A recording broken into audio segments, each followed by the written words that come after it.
യേശുവിന്റെ ചരിത്രത്തെ നമ്മൾ ലൂക്കോസിന്റെ സുവിശേഷത്തിൽ പറയുന്ന പ്രകാരമാണ് കണ്ടുകൊണ്ടിരിക്കുന്നത്.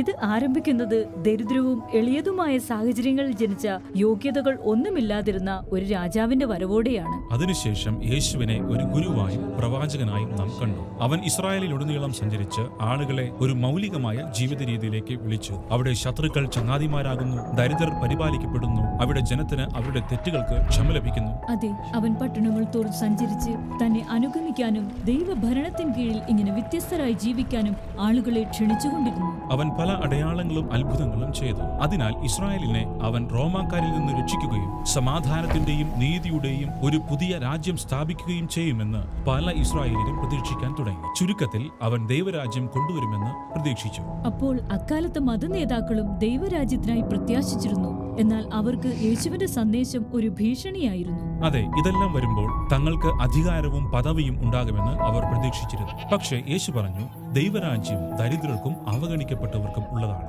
മാത്രമല്ല, മറ്റുള്ളവരെ സ്നേഹത്തോടെ സേവിക്കുന്നതാണ് യഥാർത്ഥ അധികാരം. യേശു യെരുശലേമിലായിരുന്നപ്പോൾ ആലയയാഗങ്ങളെ തടസ്സപ്പെടുത്തുകയും ഇസ്രായേൽ നേതാക്കളെ മത്സരികളുടെ സംഘമെന്ന് വിളിക്കുകയും ചെയ്തതിനാൽ ഈ സംഘർഷം രൂക്ഷമായി. അവർ യേശുവിനെ പിടിച്ചുകെട്ടി റോമൻ അധികാരികൾക്ക് മുൻപാകെ അവൻ ഒരു വിമത രാജാവ് എന്ന കുറ്റം ആരോപിച്ചു. അവൻ ഒരു നിരപരാധിയായിരുന്നെങ്കിലും വധശിക്ഷയ്ക്ക് ഏൽപ്പിക്കപ്പെട്ടു. അതിനുശേഷം അവനെ നഗരത്തിന് വെളിയിൽ കൊണ്ടുപോയി വ്യാജ ആരോപണങ്ങളുടെ പേരിൽ കൊന്നുകളഞ്ഞു. ഇത് ലൂക്കോസിന്റെ സുവിശേഷത്തിന്റെ അവസാന ഭാഗത്തേക്ക് നമ്മെ എത്തിക്കുന്നു. യേശുവിന്റെ വധശിക്ഷയെ എതിർത്ത യോസഫ് എന്നൊരു മത നേതാവുണ്ടായിരുന്നു. തുടർന്ന് അവൻ സമീപത്തുള്ള കല്ലറയിൽ അടക്കുവാൻ യേശുവിന്റെ മൃതദേഹം വിട്ടു നൽകണമെന്ന് അപേക്ഷിച്ചു. ഏതാനും ദിവസങ്ങൾക്ക് ശേഷം യേശുവിനെ അനുഗമിച്ചിരുന്ന ചില സ്ത്രീകൾ ആ ശവക്കല്ലറ സന്ദർശിക്കാൻ വന്നു. പക്ഷേ അത് തുറന്നതും ശൂന്യവുമായി കണ്ടു. യേശു മരിച്ചവരിൽ നിന്ന് ഉയർത്തെഴുന്നേറ്റിരിക്കുന്നു എന്ന് പറയുന്ന നിഗൂഢമായ രൂപികളെയും അവർ കണ്ടു. അതിനാൽ അവർ ഭയപ്പെട്ട് ഓടിപ്പോകുന്നു. ആരും അവരുടെ വാക്കുകൾ വിശ്വസിക്കുന്നില്ല. അതായത്, അവൻ ജീവിച്ചിരിക്കാൻ ഒട്ടും സാധ്യതയില്ല. അവൻ മരിക്കുന്നത് എല്ലാവരും കണ്ടതാണ്. അന്ന് യെരുശലേമിന് പുറത്ത് യേശുവിന്റെ 2 അനുയായികൾ നഗരം വിട്ട് എമ്മാവൂസ് എന്ന പട്ടണത്തിലേക്കുള്ള വഴിയിലൂടെ യാത്ര ചെയ്യുകയായിരുന്നു. അവർ സംഭവിച്ച കാര്യങ്ങളെക്കുറിച്ച് സങ്കടപ്പെട്ടും ആശയക്കുഴപ്പത്തിലും ആയിരുന്നു. അപ്പോൾ യേശു പ്രത്യക്ഷനായി അവരോടൊപ്പം നടക്കുന്നു. പക്ഷേ അത് അവനാണെന്ന് അവരറിഞ്ഞില്ല. അതെന്താ അങ്ങനെ?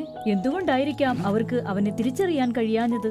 ഇത് വിചിത്രമായിരിക്കാം. എന്നാൽ ലൂക്കോസിലെ പ്രധാനപ്പെട്ട ഒരു സാദൃശ്യവും കൂടിയാണ്. ഏതോ ചില കാരണങ്ങളാൽ അവർക്ക് യേശുവിനെ മനസ്സിലായില്ല. അപ്പോൾ യേശു അവരോട് ചോദിക്കുന്നു, നിങ്ങൾ എന്താണ് സംസാരിക്കുന്നത്? അങ്ങനെ അവർ യേശുവിനെ പറ്റി അവനോട് സംസാരിച്ചു തുടങ്ങി. ശക്തനായ ഒരു പ്രവാചകനായിരുന്ന യേശു ഇസ്രായേലിനെ രക്ഷിക്കുമെന്ന് അവർ പ്രതീക്ഷിച്ചെങ്കിലും പകരം വധിക്കപ്പെട്ടു. അവൻ ജീവിച്ചിരിപ്പുണ്ടെന്ന് ചില സ്ത്രീകൾ പറയുന്നു.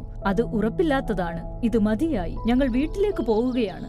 എന്നാൽ യേശു ഇവിടെ യഹൂദ തിരുവെഴുത്തുകളിൽ എല്ലായിടത്തും ചൂണ്ടിക്കാണിച്ചിരുന്നത് ഇതാണ് എന്ന് വിശദീകരിക്കാൻ ശ്രമിക്കുന്നു. അതായത്, യഥാർത്ഥ മത്സരികൾക്ക് വേണ്ടി ഒരു മത്സരിയെ പോലെ കഷ്ടത അനുഭവിച്ച് മരിക്കുന്ന ഒരു രാജാവിനെയാണ് ഇസ്രായേലിന് ആവശ്യം. അങ്ങനെ തന്റെ പുനരുദ്ധാനത്താൽ അവൻ നീതീകരിക്കപ്പെടും. അതുകൊണ്ട് യഥാർത്ഥ ജീവൻ സ്വീകരിപ്പാൻ മനസ്സുള്ളവർക്ക് അത് നൽകാൻ അവന് കഴിയും. പക്ഷേ ഇത് ഇപ്പോഴും മനസ്സിലാകുന്നില്ല. അവർ എന്നത്തെയും പോലെ ആശയക്കുഴപ്പത്തിലാകുന്നു. അവർ യേശുവിനൊപ്പം ഭക്ഷണം കഴിക്കാൻ ഇരിക്കുന്ന രംഗത്തേക്ക് കാര്യങ്ങൾ നീങ്ങുന്നു. അവസാനത്തെ അത്താഴത്തിൽ ചെയ്തതുപോലെ അവൻ അപ്പമെടുത്ത് വാഴ്ത്തി നുറുക്കി അവർക്ക് കൊടുക്കുന്നു. അതെ, അതവന്റെ യാഗമാക്കപ്പെട്ട ശരീരത്തിന് പ്രതീകമാണ്, അവന്റെ ക്രൂശുമരണം. നുറുക്കിയ അപ്പം കഴിക്കുമ്പോഴാണ് യേശുവിനെ കാണുവാൻ അവരുടെ കണ്ണുകൾ തുറക്കപ്പെടുന്നത്.